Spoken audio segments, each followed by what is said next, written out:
Action Surge. Oh my God! Welcome to Action Surge. This is our post show. First of all, a round of applause for you. Yeah. Thank you very much. The math was incredible. The math was mapping. Yeah, one for one, but we got one for it too. Thanks so much. It was that went really well. I mean, I enjoyed that so much. That was like, again, as someone who's never really played any D&D, that just felt like such a curveball because I was so expecting everything to be serious and it's like deep. And I was like, well, we had just finished the last episode finding out the gods are dead. So it was like, well, where's the joy, the laughter, where's the banter when it's like, oh Christ, the world's ending. Turns out it was in a landslide. Turns out it's Winnie the Pooh dying in a landslide. But But it felt right as well. It did. Like it didn't feel like you had to add something in and then it felt juxtaposed to like the adventure. Like it felt like, why would a horrible blight landslide not sort of come down behind us? Yeah. I was so impressed. It's like, if the literal world is ending, we should be on the very, very edge of what we're capable of right now. We are being pushed to our limits. And also symbolic of literally just like feeling like the ground is like coming out from underneath us. Yeah. Like And that we're ants in whatever the hell is going on. I think that's the so credit to I played D&D at home for a long time. It's the first time I've ever played really in a public setting.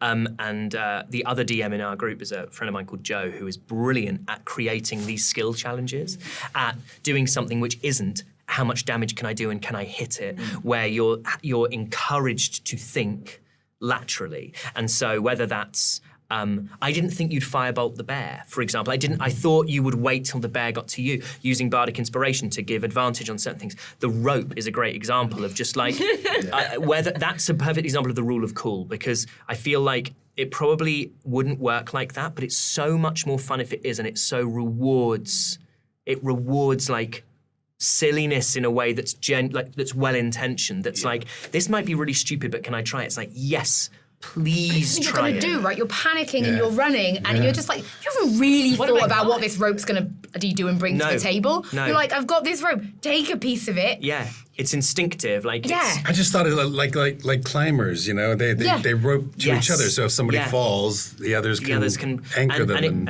I don't think either of you fell prone very often. You were the only one who passed your. Oh no, you passed a particular. I think save. I went prone once, and then I had a lot of dex saving. I think you went prone once as The well. great thing for that is like what I was trying to do again in situations like that. You want to reward everyone for their different abilities. The trickiest one to reward, frankly, What's is Darling. Charisma gonna do? But like, Don't you do it? Like, I can move really fast. He has really good dexterity saves. Kel has really good constitution. You've got really good dex and strength. You've got reasonably decent constitution, I think, haven't you? Or have I made that up? I got a +2 in constitution. Yeah. So those lair actions, if you like, that happened.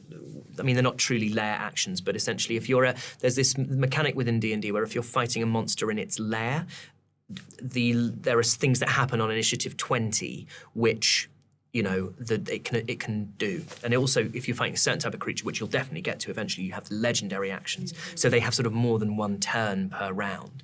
The first one is a strength save, then the bear attacks, then it's a constitution save, then the landslide moves, then it was blighted snow, and then it was dex save on the chasm. And I was trying to make sure that as much as possible it was different things. So we had a con save in there.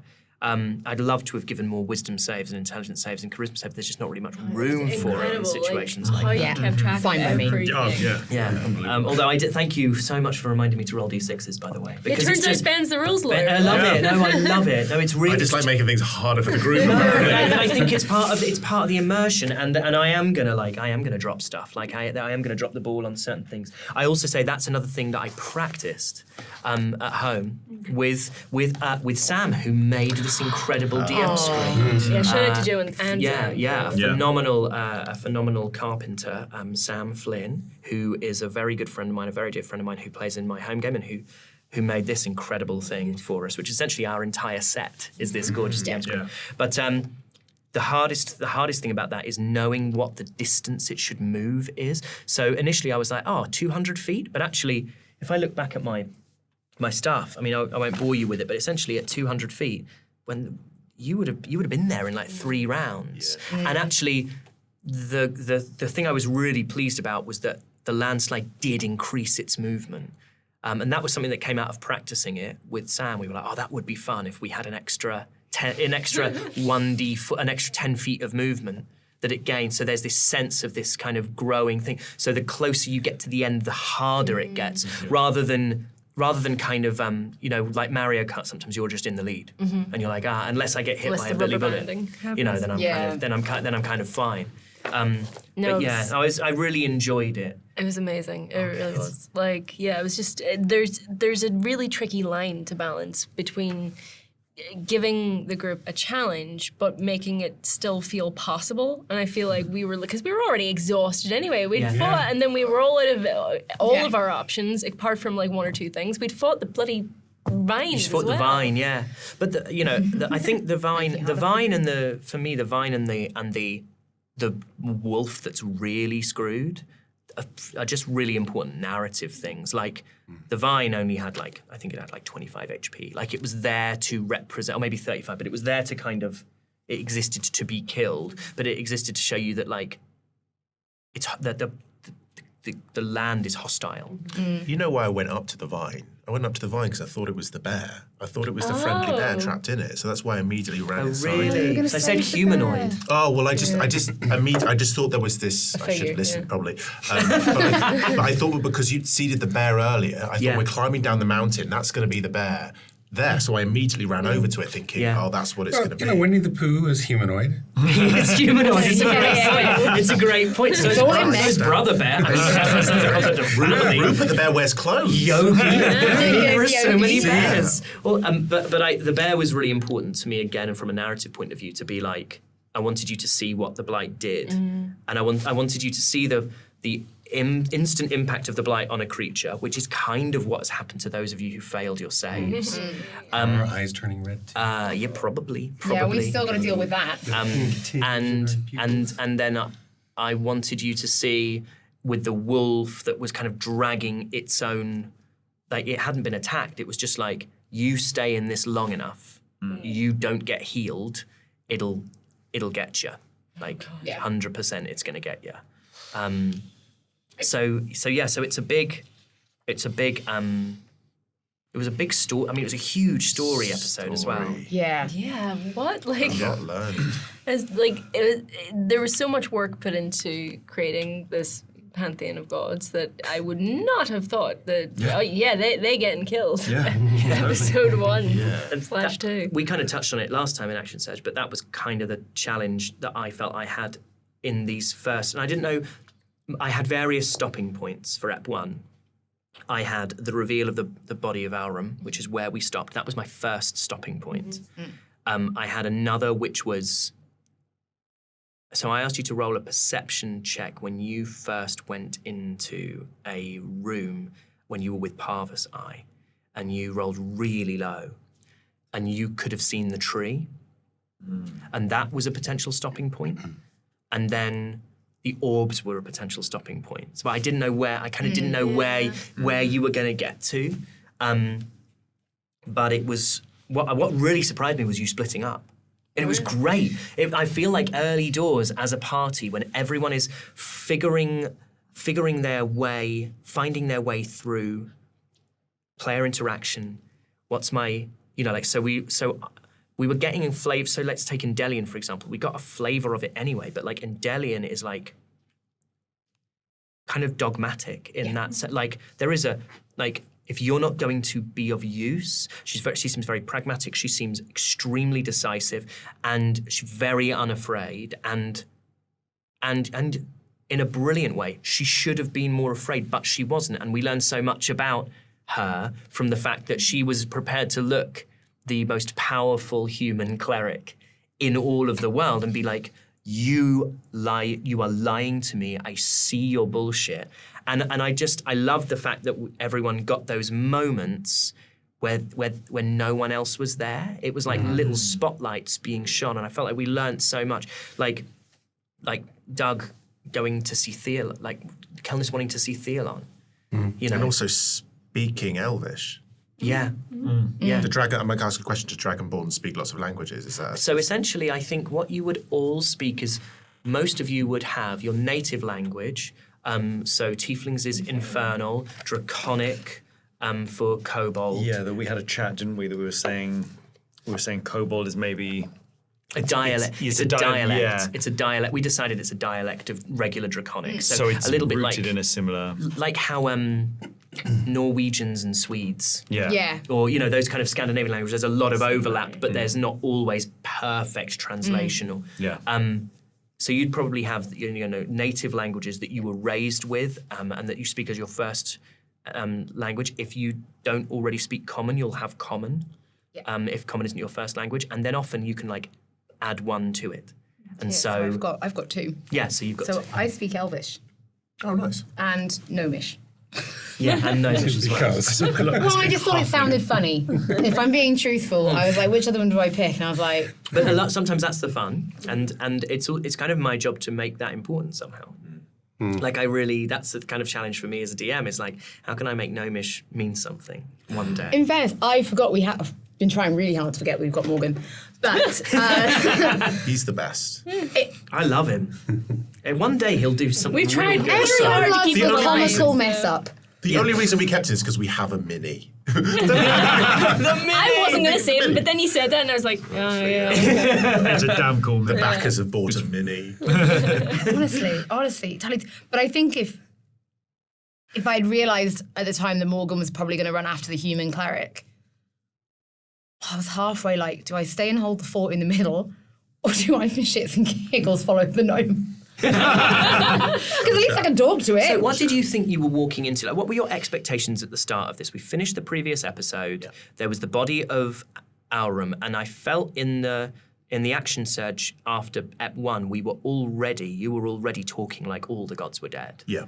I thought we were going to walk into 9 murder scenes. Genuinely, I thought it was going to look like I thought there'd be more bodies everywhere. I thought it was going to go either way. It would either be they're all dead or only Aurum was going to be dead. Because I knew that Aurum was the kind of the military leader, the main, the almost right hand. So I can show you. This is the rest. This is not Eve's world building quality, but my silly little maps of the layout. Maps aren't silly. I love your maps. So where they are is significant. So as you come up here, there's Aurum, Ullin, and Norvar. They're the fighters. The 3 fighters are the closest to the entrance to the palace, and then you have Ristrin and Persephone, who are the gnome and the halfling, who tend to kind of stick together, and then you have Theolon, Ignace. All the way back here, you have Alakash and themselves. And Alakash and themselves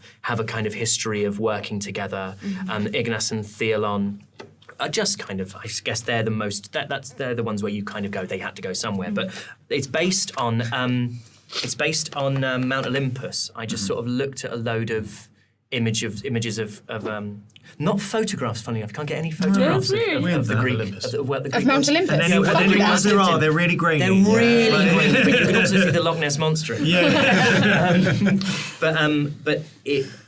So it was an interesting thing to see how you were going to. It's also what felt like a challenge was, how do I describe black blighted landscapes over and over again without it being this room's black, that room's black, that room's black. It felt incredibly cinematic the way everything was playing out, especially because everyone was receiving or finding different information. Yes. Yeah. That was very, I'm sure not accidentally, but, it was nice. The pacing felt very, very, very good. I do not. But Radiant has an idea of what happened. I felt like for some reason, I felt like I was I don't know, like a detective in that way. I really felt like he was being very detective-y and didn't really care about the people that much. And the reason he went after Gronoth was because obviously it was the only person the only individual character who he had a connection with, but instead it was kind of like surveying what had happened and in what sequence. And I was kind of writing them down and thinking like, okay, so this one was killed purposefully, and the rest. Am I allowed to say this now? Of course, you can share a theory. What I think I've pieced together is that Theolon was killed intentionally. Because it was clean. Right? It was clean and it was made an example of. And it was something that I was kind of, I was feeling very bullish. So at the time I was thinking when we came in and spoke to the other gods, the other Antiqua, Radiant was going to come back in and tell everyone that Theolon was made an example of. Like it was that was the person they all meant to kill. And everyone else was... resistant, or there was something savage or brutal about it, as opposed to the cleanliness of the kill, the only one that was genuinely intentional. Or it could be representative of the way in which they fought back. So the other one slept, in their sleep and then left. And it being, let's say, we're not pointing fingers, but let's say it is themselves. Let's say it is themselves. It's themselves probably did it quietly and then kind of like carried the body to the place to make an example. Maybe it was a sacrifice. I was about to say. An offering to the wild to say, I've got your traitor. And these are things that I'm piecing together. Sorry if I'm... More theories on Discord, I'm sure. Yes. Like, no, this is great. Yeah. No, but it, I mean, I know, obviously I know, I know, but I love whether you're right or wrong. This is also really, what I want to say is that to me is absolutely accurate role-playing for a wizard with really high investigation. Really high intelligence. So to me, like, I don't know how you like describe it to people, but when wisdom and intelligence are the ones which people kind of go, yeah, but hang on, which one's which? And I think wisdom is an understanding of the natural world and its kind of flourishing and fading, and it's also an ability to understand what makes people you get a vibe. People who've got high wisdom will see, I just got a weird vibe. Whereas intelligence is almost analytical. active, it's quite cold. Yeah. If we were doing something in a noir setting and it was a murder mystery, then you would be looking at investigation checks. And forward characters, they can record. They've got great history. They can recall things. They've got great memories. It's almost like that brilliant, slightly asocial or slightly peculiar socially can't always read cues of people because they don't have the wisdom to read cues, and they don't necessarily have the persuasion to kind of tell people, to kind of get people to give up secrets. But they can look at things and go, no, I know how that happened, in quite a dispassionate way. And that's exactly what you're talking about. That feels like that's where Radian's at, is how he's kind of dispassionately going, okay, that's interesting. Yeah. And everyone was having their own, everyone was having their own individual journey with everyone. But it was just kind of thinking, okay, what type of magic, when did it happen? Look, what are we going to have to deal with? And then practically saying, this isn't kind of what, I really liked the argument of like us going, what are we going to do next? Because we are so helpless in this. Yeah. The thought of like some giant magical tree beyond known existence is unfathomable. Yeah. Because there is nothing beyond the It's discovering a new dimension. It's almost like time travel. It's like, well, hang on, I can't get my... It goes against everything I've ever been told is true. It's incomprehensible, and so I was thinking, well, maybe Radiant's reaction is that no, this isn't ours. We need to give this to someone else to deal with, and then maybe we just leave it. But I'm interested to see what we all end up doing with the information, where we go, what information we're given, why Grawnorth wants to give us that information. Yeah. Well, I mean, we haven't even talked about the orbs, and the message contained within. First of all, bloody hell. That was incredible. I'm almost excited to watch that bit back. I want to see our faces. Because I'm sure my face just fell apart. I didn't know what to do. It was like I was stuck on like pause. And I was like, oh wait, we have to listen to this. Wait. Shout out to our amazing production team, like Seb, who I came to and said, I've got this idea, is this possible? And then Paul, who did all the editing on it. And in fact, I sent across a script, which is a slightly different script, which the Double Jump team recorded themselves doing, so I could hear the effects, which you could... Can we listen to it now? Do you want to listen to it? Yes. So this was the original test I got sent through. I think it's this one. Here!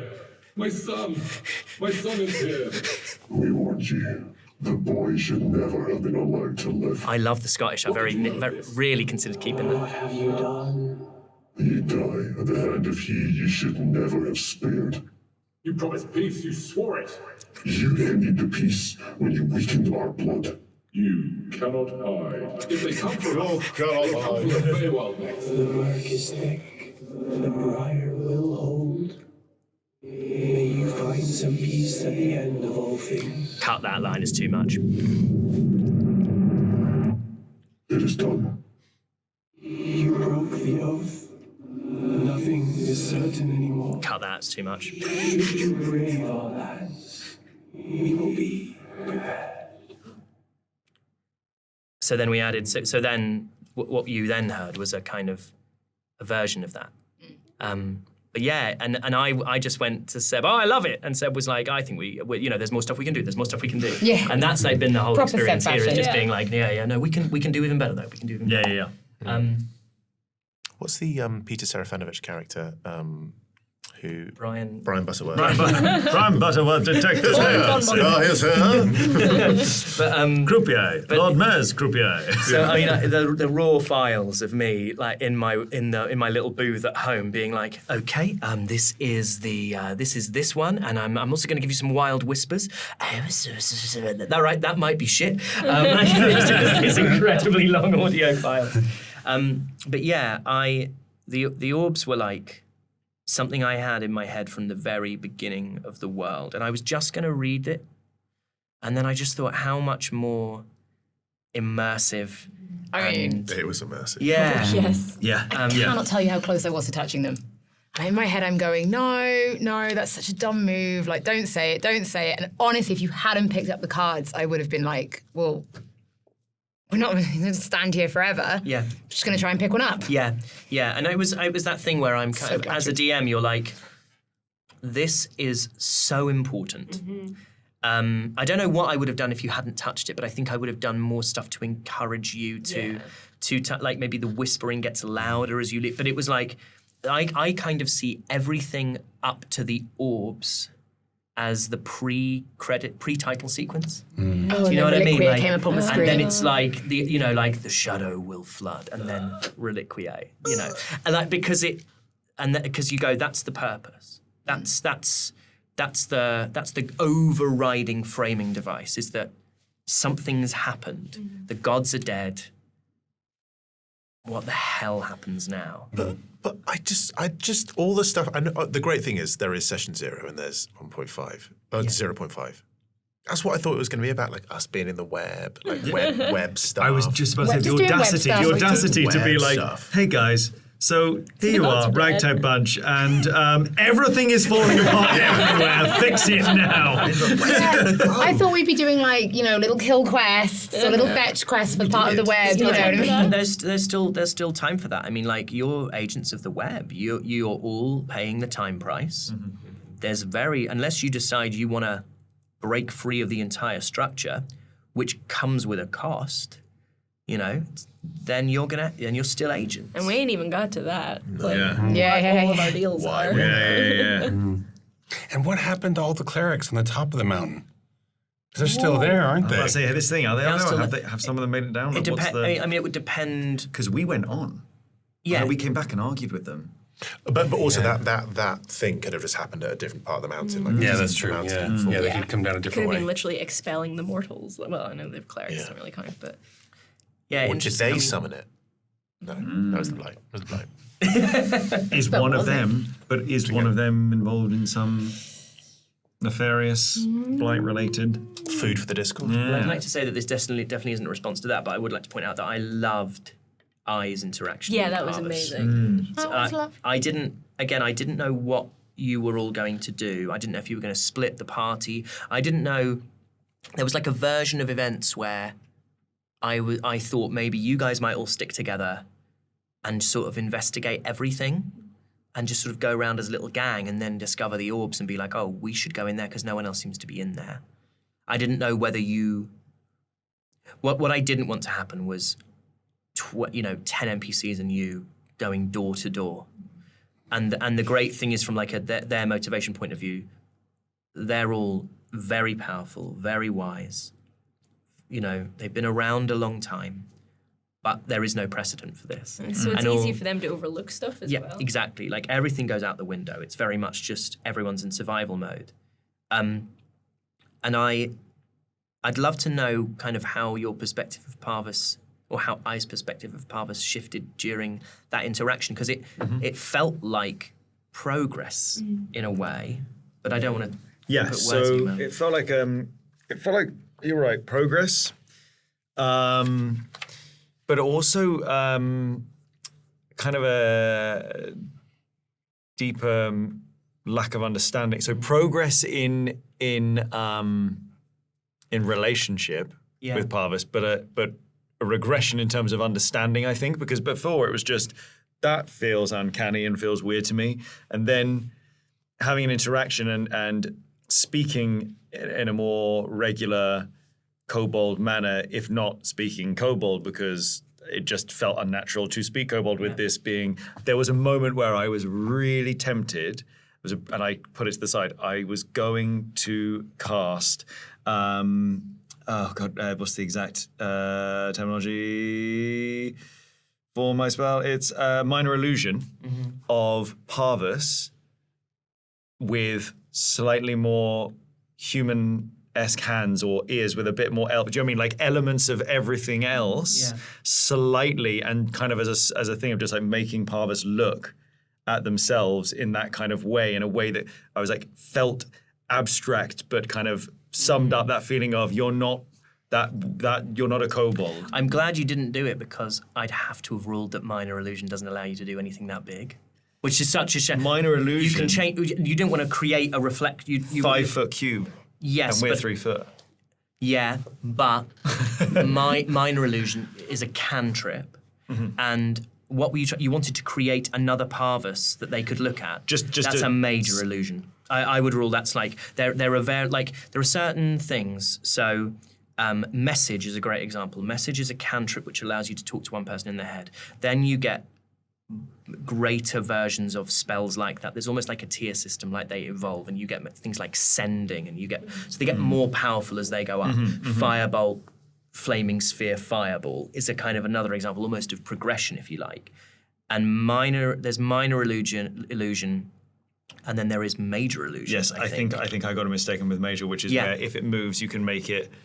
Yeah, like you can. That's where you can like create a guard where a guard isn't. Yeah. It's a very similar thing. And actually, we spoke about it because I would have had to have said no, or I would, and I really didn't want. I hate saying no. Oh wait, hold on. No, the one I was getting confused with, silent image. I've got a first level silent image. That's the one I was going to try and go. So that's almost again like that. You see that progression. There's something that I allowed Radiant to do, which we've spoken about in the session 0.5, which was not a place to be a rules lawyer, which is a Radiant has disguise self, and you fundamentally like altered the complexion of your skin and got rid of your scars, which technically would be alter self, which is a higher level spell. And then after that you get something called seeming, and like so they kind of, and then you get polymorph, and then you get true polymorph, which is I think an 8th or 9th level spell. And can be permanent. and can be permanent. And so like that's where there's like this tiered system of how spells work. It's not as simple as like it evolves too, but there's kind of built into it. There's these kind of ceilings of ability, and I hate coming up against those ceilings. I always want a reward. Like the thing that it's why. Although it's not in the rules, like if you get a nat 20 on a perception check and all you can see is that a bear is coming, you're going to get advantage on the next thing you do, because nat 20 is such a precious thing. Like, and in the same way that nat 1 always has to spell disaster of some kind or another, nat 20 always has to be rewarded. And so, I always want to reward. Yeah. Well, I would have done silent image instead. So. Silent image totally would have been fun. But just to kind of show like kind of that feeling of what is a way that I could show the feeling that they had, actually show it. And then, oh God, you keep throwing a little tennis ball up with lines, and I'm like,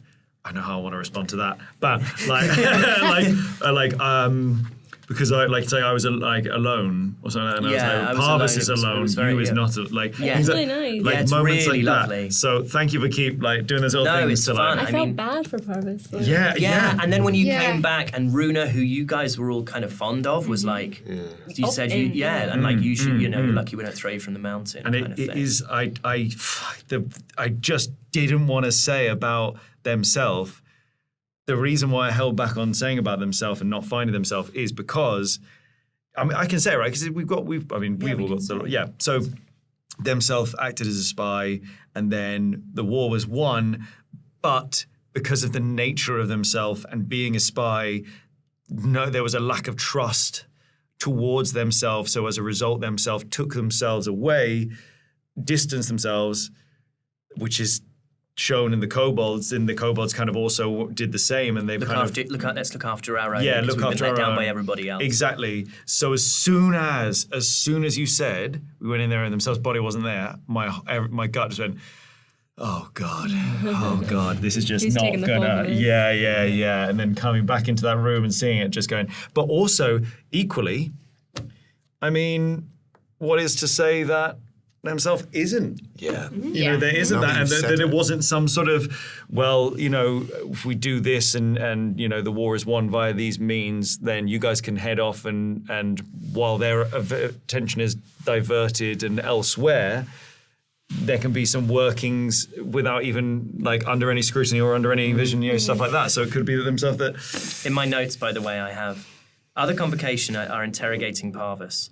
And then I have a question mark. Perhaps I get drawn into this. As I was going through it, I was like, I think he's gonna. Like a moth to a flame. And then straight after I said the line, you're nothing but a grain of sand, I went, but I is one of many grains of sand. I was happy with that, and then I was like, then after I was like, oh God, I should have said, no, you is one, and grains of sands are many. And I was like, damn it, God damn it. Why did I say that? But it's like it's cool. It also feels like these sort of weird cultural misunderstanding. You know that it's a proverb. It's like if a lion could speak, we would not understand it. Yeah. That proverb that even if you kind of have, even if you're speaking the same language, your frames of reference are so different. And that's what I feel like the position that I was in with Parvis, of just being like, oh, I hear what you're saying, but I can't. Yeah. It's such an opaque thing. I kind of can't see through it or into it. Yeah. But yeah, I mean, all those interactions that everybody had were just really rewarding. It's just really exciting, I think, to see everyone having those experiences. I loved getting to hear more about the tiefling. Sort of it's just a little bit of a cheeky. Yeah. I do want to say, obviously, I am annoyed about my goodies. What can I can't tell you. What could you have won? No. Can't do that. There was one in every god had a thing that had just about survived. Just because, I ummed and ahed about it, and then I was like, this is literally where the gods live. If I don't give you magic stuff now, then when? This is where the gods are from, and all the things. So there was things in 9 towers, but there was nothing in those 9 towers that's game breaking. Like probably in a way, the most powerful thing is the ring of. Yeah, and I have no idea what to do with that. So what does it do again? So it has 6 charges, and you expend 1 charge to be heard clearly by all creatures within a mile for 1 minute. So it's basically like a huge megaphone. I've got a use for that.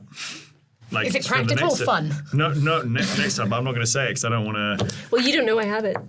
Yeah, that's an excellent point. That's an even better point. Mm-hmm. None of you know I have but it. you can make creatures who don't speak the same language as you hear you. Yeah. As far as you guys are aware, I literally just picked you. Yeah, I didn't tell you the have cloak is it. magic. That's why I was just like, went, why is he and now I'm making it to fashionable? magic. Kellis came out in new clothes. Kellis already with an AC of 14 and an ability to do bucks. He's like, I'll take it. I'll keep it for myself. The thing give is, it to me. Quite right. it just doesn't feel like I would look around for things. No, that just doesn't feel like something you're you not do. a magpie. If it's not it's so black and white, the god was dead. There's nothing else for us here. Also, technically, you're the only person who already has a magic item. Yes, that is true. Like you already have. I do have a magic item. So we decided, Holly and I, that. You talked with the first, and it wasn't something that we'd actually discussed, but it was the very first time in session 0 when you described your character. You talked about the dagger being special, and I was like, that feels like something really significant. So we won't go into where that dagger came from, but it feels necessary to me and to you that that dagger does things that a regular old sword can't quite do. So it's a magical dagger and it's a +1 dagger. So +1 to attacks, +1 to damage, and also it can overcome resistances to sort of non-magical bludgeoning, piercing, slashing. So you've kind of got yours in a way. Yeah. But I love so much that you do what your character would do. Like that you're not just like and because you're right, and Delian, it doesn't seem like she would be looking around for stuff. Like that's not her nature. What I think she went in there to find was, is the god okay? The god is not okay. Well, then we're done. There's nothing left to do here. The problem I came in here to look for or solve has presented itself to me. I have my answer. Yeah. But every good role player loots the place before you leave. Every good metagamer. Yeah, exactly. What I like about everything we've done up to this point, and we even did it in some of the practice sessions, separate. Because I feel like we are not yet a harmonious group. No, you're we not. haven't You're had a not. conversation. But we don't get on. We have very different opinions about what we should do because we are not really a unit. We are we are essentially paid to be here. We wouldn't You're be yet. You're a constructed pop band. You're the Kooks. That's why I'm really excited about, like, I assume there's a long rest coming. Us, like, having a moment after all this shit goes down to actually be like, what are we doing with ourselves? Yeah. And why are we doing it? Like, we need to, like, grow closer as a group, like actually, have these discussions before we go any further. Maybe we need to have a dinner out somewhere. Team building. Team building. Night on the town, team building. Yeah. Well, there's a festival coming up. Well, yeah, Jasmine's down at the festival. Oh yeah! Oh my God! Where did I? Yeah. Oh God! Festival of Benny. I can't wait to undo all Festy the Ben. team. Festy Ben. I can't wait to not die. Hopefully, I'm of going this- to imagine of that this they know curse. that the Festy Benny's probably not going to go ahead. That landslide, I imagine, was probably quite loud. Festy Benny's loud. You're a bloody long way up. Yeah. I mean, you're still. I would say. We've done a couple of days. I'd say you've done a couple of days. So what essentially we'll do, and I really wanted to avoid it, but I don't think there's kind of much way of doing it. I don't think it's fun to keep you endlessly on the mountain. Just hobbling along. So what I don't think it's particularly spoilers to be like, we've made the point. You're now out of the blighted land. The landslide. All the land of the landslide was not blighted, if you like. All that 400 you said feet it was moving lush through- again. Yeah, it was. So it's lush again. Yeah. There's only 400 extra feet. Well, it's another probably. I'd say it's another. You're moving quicker than the Antiqua. You can probably get down there in a day and a half. And yeah, there'll be an opportunity. So essentially, when we come back, this is something we can say when we come back for episode 3 after the long rest. Our heroes will be level 4. You guys are going to So we level are saying the long rest happens now. No, the long rest will happen. The long rest will happen in story. Yeah. Okay, So it'll be when you get a chance to. Because what I don't want to do is go, and you wake up the next morning because you've long rested because it's 8 hours. Yeah. You'll be like, I kind of wanted to have conversations around the campfire. That Yeah, night. yeah, I don't want a long rest either till I can figure out why I'm turning into the blight. Yeah, You know what I mean? yeah, I exactly. feel like I might want to take my medicine first. Yeah, I can't wait to undo any team building and bonding that I've had with Radion simply by putting on the cape. Just the goodie that I Well, I don't know. Anyone else has got goodies, but I just thought there might be, and there are no goodies for me because I didn't find them. But weirdly, in the same way that it's quite right that Indelian wouldn't have looked, it feels very right to me that Radion is, even in moments like this, being like, there might be something in this for me. There might be something that. Yeah. And also, and as kind of happened thematically, too concentrated on other things to actually notice things that matter. So there's that kind of doing things with confidence and kind of ballsing it up on many, many occasions. Yeah. Which I really like. Is Morgan just going to hang out with us? Is he going to travel with us? Well, Morgan's mission was to accompany you for the deference. Morgan's blighted. So, it'll be no surprise that Morgan failed his concert. Can I just give you Morgan's stats, by the way? Please. Yeah, Morgan has an AC of 18. Oh my God. Oh my God. He rolled that those wolves, because they had advantage, are taking the highest on every roll. Yeah. Morgan has the highest AC and he has 27 HP. He is literally the strongest one out of all of you. He has a 16 strength, 13 dex, 14 constitution. He's quite balanced. He's not that. He has a 9 for intelligence and an 11 for wisdom and a 12 for charisma. So he's quite charismatic. But also, he's a paladin, and you've been in blight. Yeah. He can lay on hands. He can divine sense. He can divine smite. He can do all this cool stuff. But he was not in a situation like he was more encumbered than all of you by what he... It showed. Yeah, it did show. It did show, Really bless showed. it. But The dice know, they were telling the story. absolutely, they're always telling the story. But yeah, he's going to need healing, just like the rest of you. I can't wait to, You've got to be getting pretty squishy because Oh my God, yeah, I between the took more necrotic damage. and the, I was going to say, and then the falling boulders, you couldn't have even taken another boulder. What's your HP? My HP is really low. Yeah, my HP is like... Mine's low for me, and Before I'm on the blade, it was 16. 16. Mine's yeah. decent. Mine's 24. I'm at never 7 really HP hit right now. I'm at 7. 24 as well. You're at 3. You're at 24. Or 24. But yeah. Oh, no, not anymore. Oh, you no, did? I'm down at... Well, I wouldn't have used 20, it. Well, no, think I had now. to use the healing spell on Morgan. So. Yeah, Morgan's at 8. I'm low for me at 16. Yeah. Yeah. Like, so I'm like, so I know Yeah. you've got to be. We're limping. Yeah. I knew that I needed to save that extra bardic inspiration just in case. I went, I can absolutely survive till I assumed that as soon as I would get out, and I was 5 foot away, but I have 3 HP. Also, you can use bardic on a death save. Yeah. Yeah, I just kept it because I went, I might need it, but right now I think getting out and helping you get out was more important than me. You chose to heal Morgan. Yeah, I know. But only, like, I hopped over him, if you recall. I wasn't gonna. Yeah. That is You healed such a him from a good distance. turn back. But like, Bye, actually. I could have literally given a potion. I still chose to run. You are on death's door, and instead of healing yourself, I can't do that. I don't think. Does healing work? Yeah, you can. Oh yeah. Well, but I was safe. I was safe at that point. That's true, so, actually. And I I was still like, probably he would've could healed still myself. be useful. So Yeah, I mean, Eventually. he may prove to be. I would like Morgan to come with us again. I'm going to try and convince him to stay. do we? with us. Yeah, I mean, I'm not sure that I fully trust Morgan at all, but I feel like he's our contact. Like, if shit went down, he is the only one that can vouch that shit went down the way that it did. yeah, You would before- assume. it You would doesn't bother assume. him I mean, that if he was a bodyguard of the spinner, even just Well, exactly. on that one night, you would assume he would have the ear much more than you would. Yeah, and also let's just say, for practical reasons, we did forget about him, but thematically, he wasn't there when we left. Why was he behind us? I know that sounds, but just kind of adding in a story thing. blubbering mess, wasn't he? Like, Yeah, but he was assigned to us. So I think that's probably rather. I mean, I think I will just retcon that he didn't fight. Well, also let's say he Didn't need to.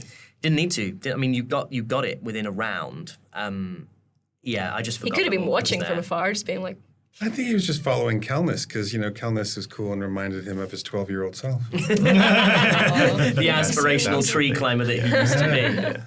oh. He was up a tree. He was trying that tree again.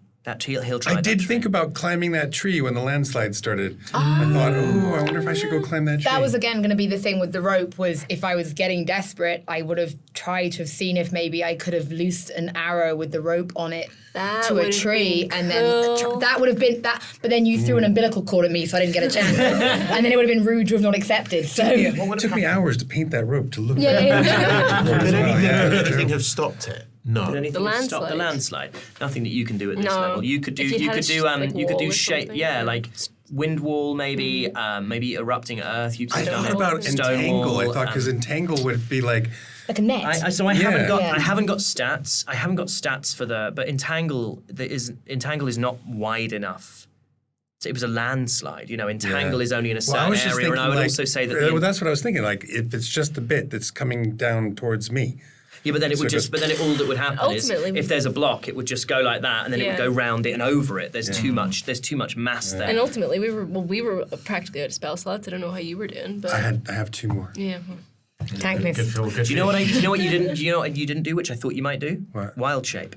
Oh yeah. You could have got a faster speed. You could have turned into a panther. Ah. And you would have had like 80-foot I could dash have speed. ridden you down Yeah. on like a battle panther. I'll tell you what. In the practice, that's what happened. Oh. Really? That's because Sam is a very experienced D&D player and was like, I think he'll wild shape, and I was like, I don't think he'll wild shape. You do that for next time, though. Yeah. Yeah, but we got a way Made you into cooler battle. tying each other together with a rope. Yeah, you Much did. cooler than me going on a but battle like, panther. you're- Yeah. this is where druids.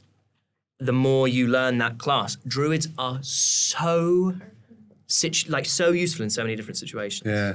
And wild shape I always think wild shape in combat kind of isn't It's all not it's cracked great. up to be. I think it's you can't cast spells in wild shape, but you can maintain concentration on existing spells. So, for example, you could cast Bark Skin on Dolly, and it would probably have to be Dolly. And then you could on your next turn turn into like a wolf. And that, as long as you could maintain concentration, that spell would stay up, but you can't then cast any more spells. To me, what wild shape, particularly at low level, You essentially get extra hit points. is really you get some extra HP, but it's great for reconnaissance and it's great for speed because you can turn into a beetle and crawl through a grate and try and listen to something that's happening. But do you know what I mean? Like that's when wild shape comes into its own. And in situations like this, there is the potential for wild shape to be really advantageous. But it feels. This is why I know that you're not a new player, Doug, but you've said to me before, like, I never really worried about the mechanics or how it worked. It was just like a storytelling thing.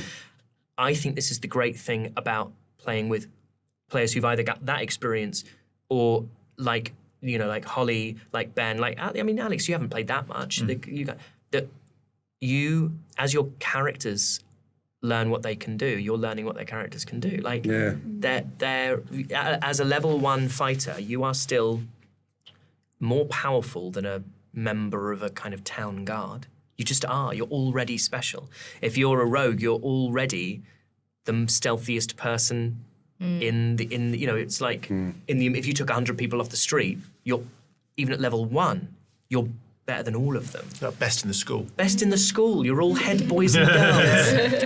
but it's, and so I kind of quite like those opportunities that it throws up where it's like, oh, I could do, like, I've got these powers and I'm still learning. There's also the shock of, like, everything that just happened. Yeah. I mean, it wouldn't occur to you. I never think about wild shape, though. I've never played a character that can do it. No, well, if you've not played a druid, you won't have done. Yeah. It'll come. It's cool. It'll come. Yeah, it'll come. And then I shall ride you into battle. Yeah. I look forward to the day that Indelian rides me into battle. When you turn into a beetle. And then I ride you. Anything else? Anything else anyone wants to bring up on today's episode of Action Surge? I just don't know what's gonna happen. Yeah. I just want to play The next more episode please. can't come soon enough. Honestly. I know. Like the feeling now of going, right, we've got a little bit of time before, we film the next. Yeah, because we record these in batches, and so we recorded episode 2 today, and we recorded one yesterday. I just want to play it. Yeah, so I think we're back in maybe a few weeks. Yeah. I had this thought, and I know this isn't really possible, but I had this thought that we could all just book a week. And just like a D&D holiday. Yeah, D&D holiday. Yeah, I mean, I would love to do that at some point. It requires a huge amount of prep for me, and you just wouldn't see. Like if we booked something and we did it for a week, you wouldn't see me the entire week because it's like originally. I think it's fair to say that originally we were like, maybe we could record loads of episodes in a day. And what it is I was able to go back to the hotel last night and make tiny tweaks to today's session based on things you'd done. So I now go away and I have 2 weeks in which I can shape session 3 and session 4, which are the next ones obviously that we'll record, around choices that you guys have made. Yeah. Whereas if we're trying to do, at one point we talked about trying to do 5 eps across 2 days. Yeah, people watching at home, that was when we first started talking about this together as a group. You have to talk about the cadence of how you're going to make episodes. And we very foolishly said, we'll film 2 episodes a day. Now, assuming they're like 3.5 hours each, that's like 7 hours of playing. And I think we all agreed that wasn't going to work, which is why we've created the cadence of episodes of Action Surge that we have. And it was really to allow the story episodes to be the best they can be, to give Harry the time to have, even if it's a night off in between. I can do it. Like, I can turn up with... Because you're an absolute lad. Oh, because you're an absolute lad. But I can turn up with... I mean, essentially so we've played for like 5.5 to 6 hours is about what we've played, which reveals to me that I've prepped about 9 hours, maybe. I've kind of got this stuff for session 3 that's kind of ready that I'll tweak, but broadly speaking, in its biggest brushstrokes, I kind of know where I'm at. Session 4 now but I'll rework it and it'll be shaped. So if I was going to turn up with 5 3-hour sessions, it's 15 hours. The problem is not can I prep it. The problem is, can the world respond to choices you make? I got to put you on rails at that point. I've got to get to a point where it's like, you can't go there. You need to go this. And you would have been so irritated because you constantly would have been pushed from pillar to post. And if you wanted to investigate somewhere and you wanted to go to a city, I would have had to go on pause and be like, guys, the city is not built. And I can riff like, here's behind the screen. None of those towers were designed. I didn't know if you were going to go in them. So the interior of all those towers and what was inside them is rift. No, it's not extraordinary world building, but I knew enough about that space to be able to go, I can figure that out and that out and that out. I can't pull a city out of nowhere. I certainly can't pull an encounter out of nowhere that is meaningful, that has kind of peaks and troughs and has story. I couldn't pull the avalanche out of nowhere. It's too complicated. That fight with the wolves, there's too many moving parts for me to just go. And so it would have been, I think, really frustrating because you would have been stuck because I wouldn't have been. It's like building a 5-tier house of cards and then going, I'm going to take that one out of the second tier. And it's like, you can't, the whole thing collapses. And hopefully we're sitting here obviously before anything's been released. We had the incredible support on Kickstarter.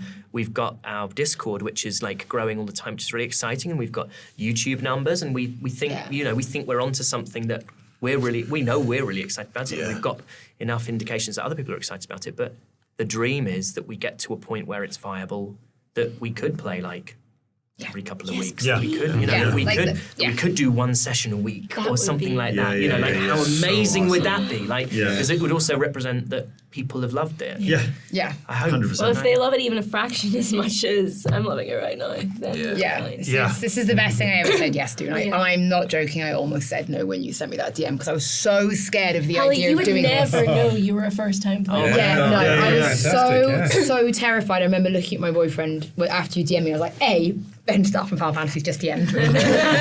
Just being a Final Fantasy was still super surreal. And then I was like, asked me to play D&D. And I was like, and Doug Cockle's going to be in it as well. And obviously as a big Witcher fan, I was like, this is ridiculous.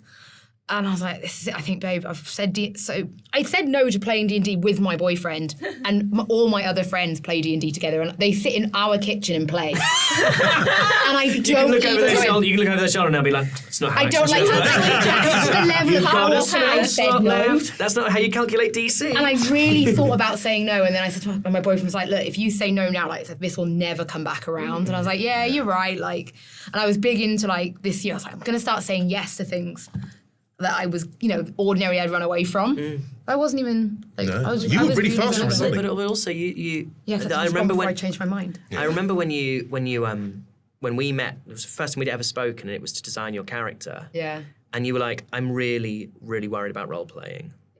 And to me, you are among you have the clearest character. Yeah. You have the stuff character I have sent Harry is ridiculous. But I understand. I feel like I as a DM, there's some of your characters I'm still learning how they respond to things. And I'm not in any way saying that Endelion is predictable, but what Endelion is, she's such a vivid colour that's so clear to me, and I feel like I know how to entice her and push her buttons and get reactions out of her. And that's a really exciting thing as a DM when you're like, and I'm sure you'll continue to surprise me, you all will, but it's like going, God, that character's so real to me. Yeah. And the fact that you were worried about role-playing is so funny. Respectfully, it's so funny because it feels so natural. You can imagine being with actors who are multiple award-winning between you, multiple award nominations between you. Offies. Aoife is practically a high priestess in our industry. And then there's me. No. It is really It's nuts, because actually that is almost verbatim what's in that separate group. The natural five. It's called the High Priestess and the Award Winners. It's crazy.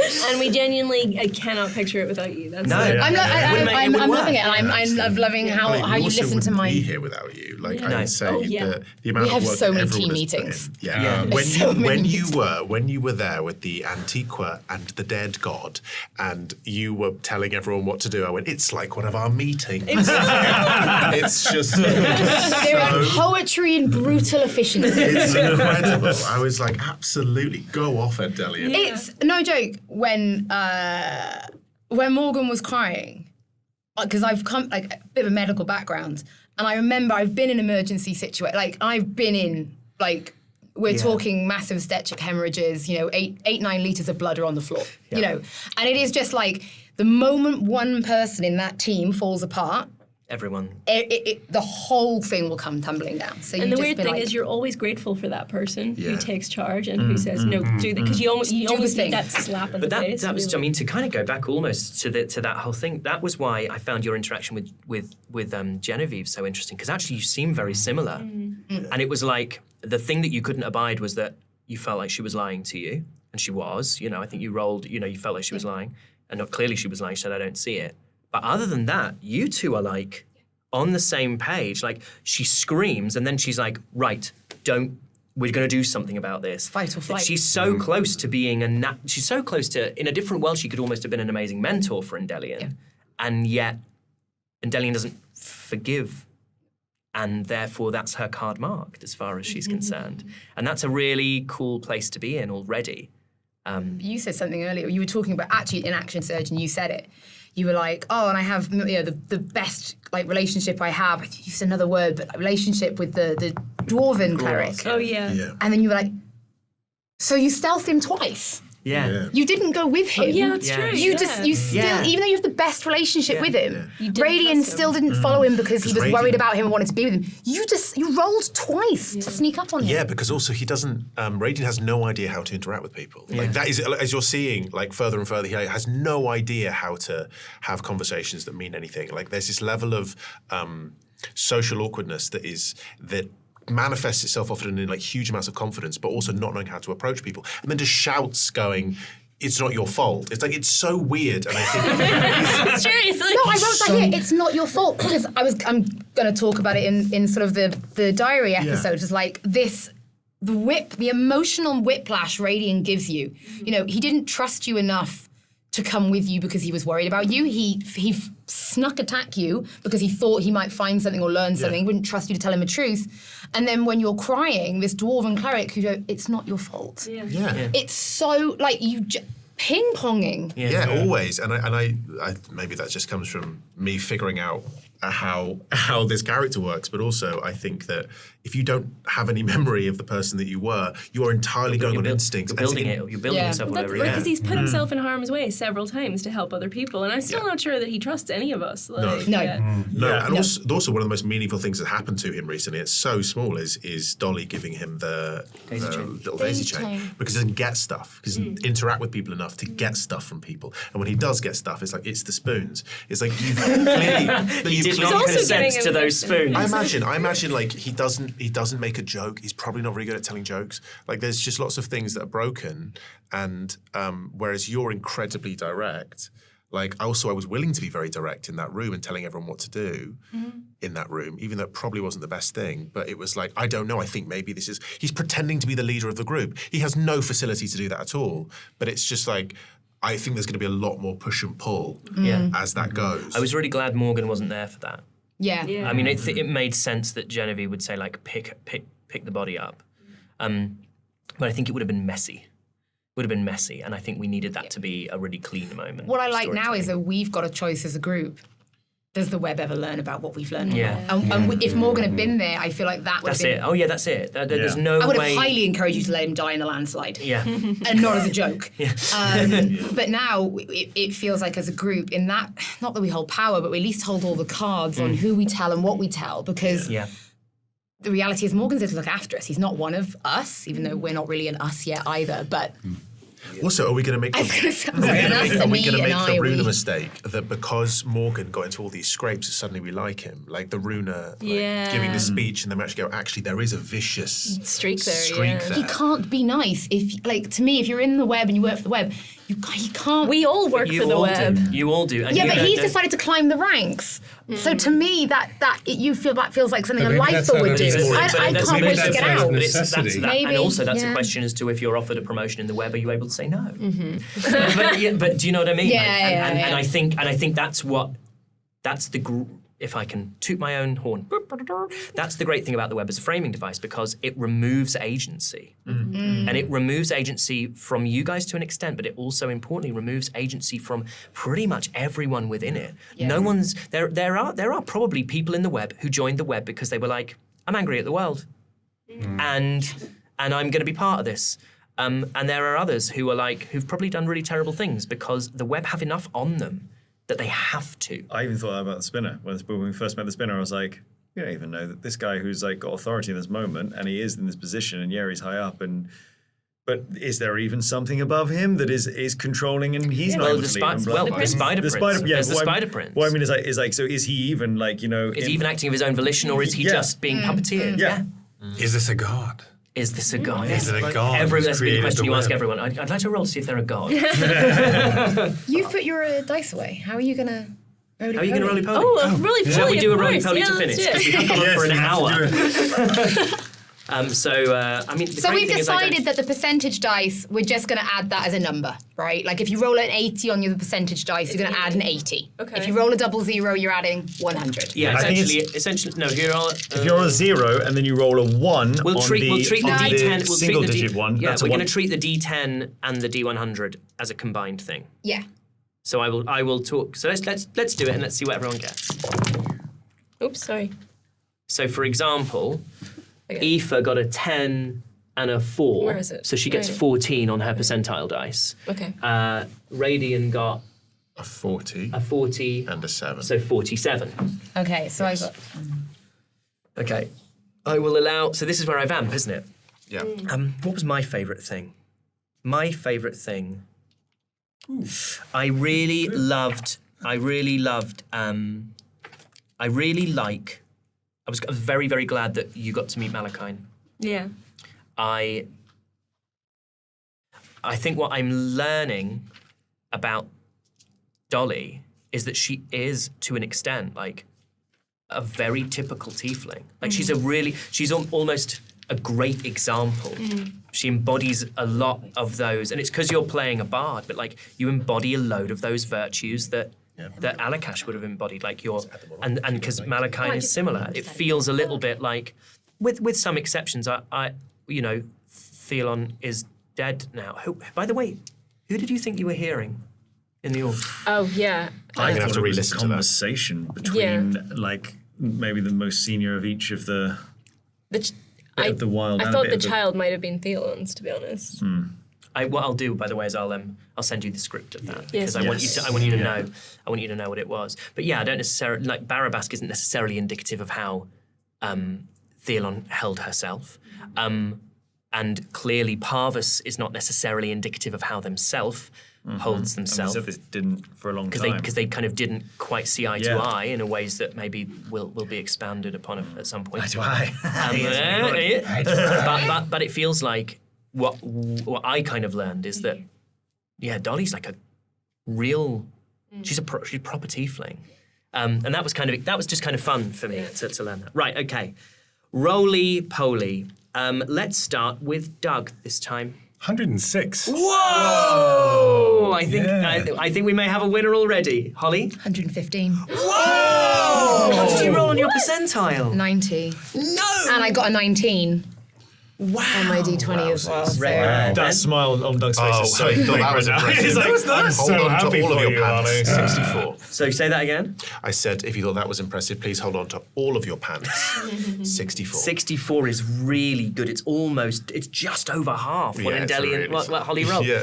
Go ahead, I said Alex. 96, and I thought I was really onto something with I that. think this is what I got on episode 1. Aoife, 56. It's just the rolling you've rolled. I think very you I need think to these need to go in dice jail. Yeah, they Dice go in dice jail. jail. Someone out Beautiful there- dice. We love them, but they are Dice going in jail. dice So jail until the I'm next 2 round. for 2. 2 for 2, but someone out there, please be doing The cumulative across score. every single ever action surge. Yes. The cumulative score. So I think that's probably where we'll say goodbye for now. Thank you everyone so much for joining us on Action Surge.